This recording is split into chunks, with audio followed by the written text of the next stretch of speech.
જ્યારથી મેં આ ઇડલી બનાવી ત્યારથી મારે દાળ ચોખા પલાળવાની ઝંઝટ જ જતી રહી છે। આ ઇડલી ફક્ત 10 જ મિનિટમાં તૈયાર થઈ જાય છે અને તેની સાથે આપણે ચટણી પણ તૈયાર કરી લઈશું અને બનાવવી પણ સહેલી છે અને એકદમ સોફ્ટ બને છે। તો ચાલો કેવી રીતે બનાવવી એ જોઈ લઈએ। એના માટે 3 થી 4 ટેબલસ્પૂન જેટલા આપણે જે પૌવા બટેકાના પૌવા આવે એ લઈ લેવાના। મેં કોરા જ લીધા છે। પછી આપણે તેમાં 2 ચમચી જેટલા સાબુદાણા એડ કરી દઈએ। હવે પહેલાં આપણે આનો પાવડર બનાવી લેવાનો છે। પછી આપણે તેમાં 2 કપ જેટલો સૂજી એડ કરી દઈએ। તમારી પાસે સૂજી ન હોય, રવો હોય તો પણ ચાલે, પણ અત્યારે સૂજી છે એટલે એકવાર તેને આ રીતે મિક્સ કરી લઈએ। હવે બધું મિક્સ થઈ ગયું છે તો આપણે મિક્સચરમાં જ 2 કપ જેટલું દહીં એડ કરી દેવાનું છે અને જરૂર પ્રમાણે પાણી એડ કરવાનું છે। પહેલાં આપણે 2 કપ દહીં એડ કરીને પહેલાં મિક્સ કરી લેવાનું, પછી જરૂર પ્રમાણે પાણી એડ કરતું જવાનું। તો પહેલાં આપણે અત્યારે આ રીતે ઠીક બેટર બનાવવાનું છે અને પછી થોડું મિક્સર જારમાં આપણે અડધો કપ જેટલું પાણી એડ કરીને એ પણ એડ કરી દઈશું અને આપણે ઇડલીનું જેવું બેટર હોય એવું રાખવાનું છે। હવે આ બેટરને એકવાર સારી રીતે પહેલાં મિક્સ કરી લઈએ અને જો તમને પાણીની જરૂર લાગે તો તમે એડ કરી શકો છો। હવે આ બેટર આ રીતે બન્યા પછી આપણે તેને 2 મિનિટ માટે આ રીતે મિક્સ કરી લઈએ। આપણે ઇન્સ્ટન્ટ ઇડલી બનાવીએ છીએ એટલે હવે બધું જ સારી રીતે પહેલાં મિક્સ કરી લેવાનું।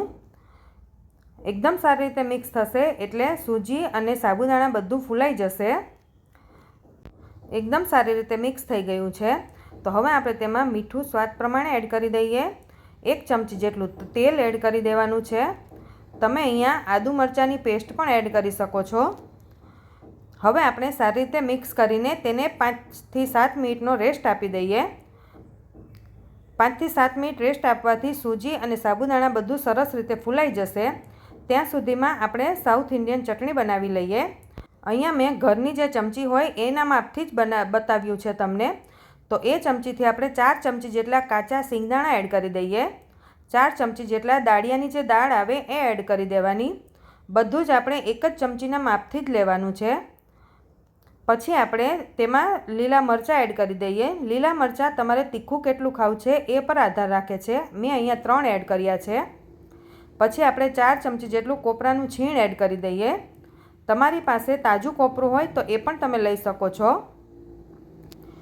પછી આપણે થોડા લીલા ધાણા એડ કરી દેવાના। આ ચટણી ખૂબ જ સરસ બને છે, ટેસ્ટી બને છે અને 1 ડાળખી જેટલો મીઠો લીમડો એડ કરી દઈએ। મીઠું 1 ચમચી જેટલું અને 4 ચમચી જેટલું દહીં એડ કરી દઈએ। આપણે અહીંયા બધી જ વસ્તુનું માપ 4 ચમચી એટલે કે એક સરખું જ લીધું છે।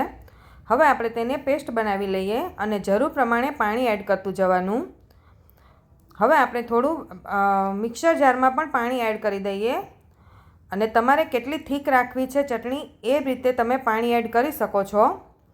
આ ચટણી તમે કોઈ પણ ઢોસા, ઇડલી સાથે ખાઈ શકો છો। ખૂબ જ ટેસ્ટી લાગે છે। હવે આપણે ઉપરથી તેનો વઘાર કરી લઈએ। તો 1 ચમચી જેટલું તેલ લઈ લેવાનું, તેમાં થોડા મેથીના દાણા એડ કરી દઈએ, થોડી એવી રાઈ એડ કરી દેવાની, પછી હિંગ એડ કરી દઈએ અને મીઠો લીમડો એડ કરી દેવાનો। હવે આ વઘાર આપણે ચટણી ઉપર રેડી દઈએ। તો ચટણી પણ આપણી તૈયાર થઈ ગઈ છે। આ ચટણી બનાવવી એકદમ સહેલી છે, બસ 5 જ મિનિટમાં બની જાય છે। તો હવે આ ચટણીને આપણે સાઈડમાં મૂકી દઈએ અને આપણે જે બેટર બનાવીને રાખ્યું હતું હવે આપણે ઇડલી બનાવી લેવાની છે। તો પાણી આપણે ગરમ કરવા મૂકી દીધું છે। આપણે જેટલી ઇડલી મૂકવી હોય એ પ્રમાણે બેટર લઈ લેવાનું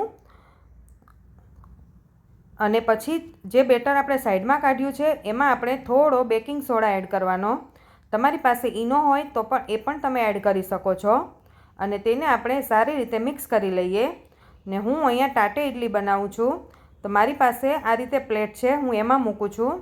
તમે કોઈ પણ ઇડલીની પ્લેટમાં મૂકી શકો છો। સ્ટીમર આપણું પહેલેથી જ ગરમ છે એટલે આપણે ઇડલી મૂકી દઈએ, તેને 5 થી 7 મિનિટ માટે ચડવા દઈએ।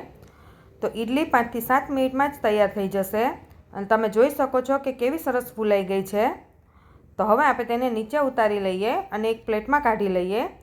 આ ઇડલી ઠંડી થશે તો પણ આટલી જ સોફ્ટ જ રહેશે, સેજ પણ કડક નહીં થાય અને આપણે તેલ એડ કર્યું છે એટલે ખાવામાં પણ ડૂચો નહીં વળે, અંદરથી પણ સોફ્ટ જ રહેશે।